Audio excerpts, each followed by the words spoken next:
Thank you. Thank you. Thank you so much. What a nice introduction for this early in the morning, Michael. Golly. Speaker Madigan remembers me as the senator from Hyde Park in the minority in the Senate who had to come begging for help to get some stuff done in Springfield. So I just want to publicly acknowledge the outstanding work that the Speaker has done for such a long and storied career. We very much appreciate his presence here today. Michael, your service in the Park District and then with the Chicago Public Schools has been outstanding. Can everybody please give Michael a big round of applause? He is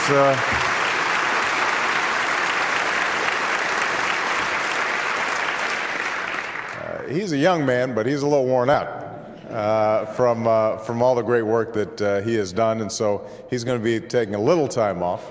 But we are just so appreciative for his outstanding leadership. His partner in crime, Arnie Duncan, who is just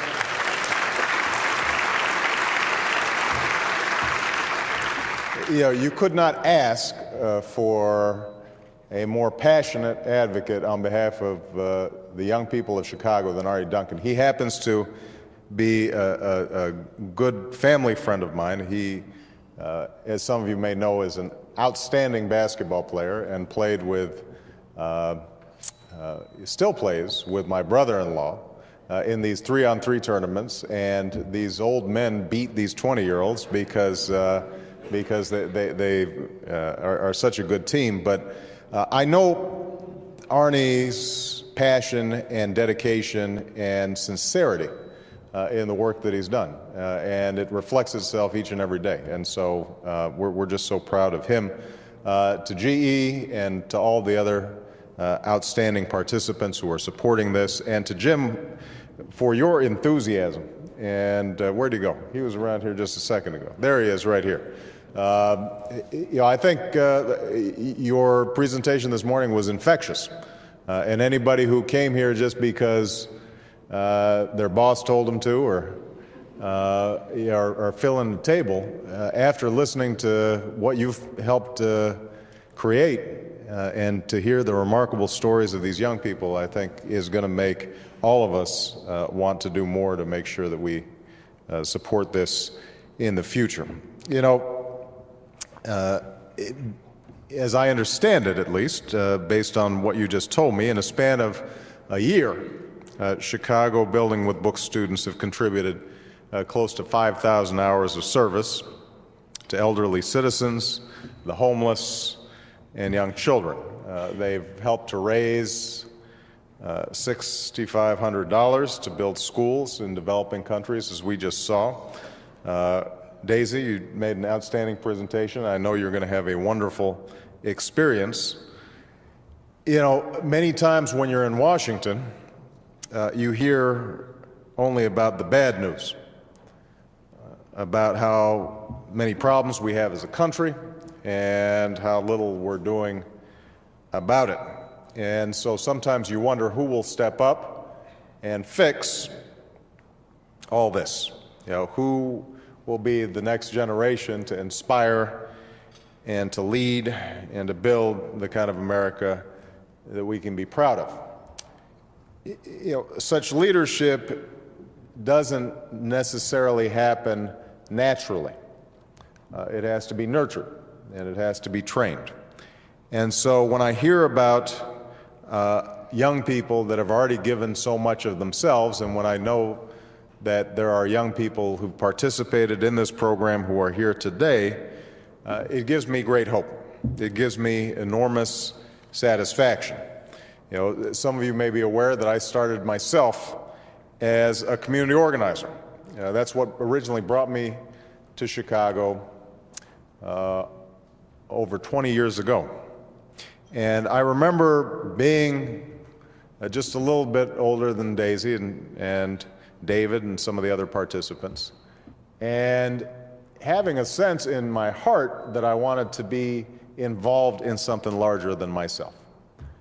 That if I was only thinking about myself, that somehow I was limiting my potential and my possibilities, but I did not know how to go about it, because programs like Building with Books weren't really around at that time.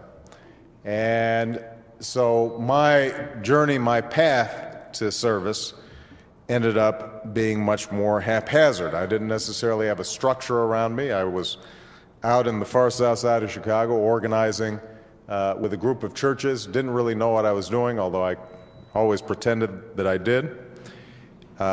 And I would experience disappointments and setbacks along the way, and yet I would always wake up every morning thrilled with the possibility that I might make a difference.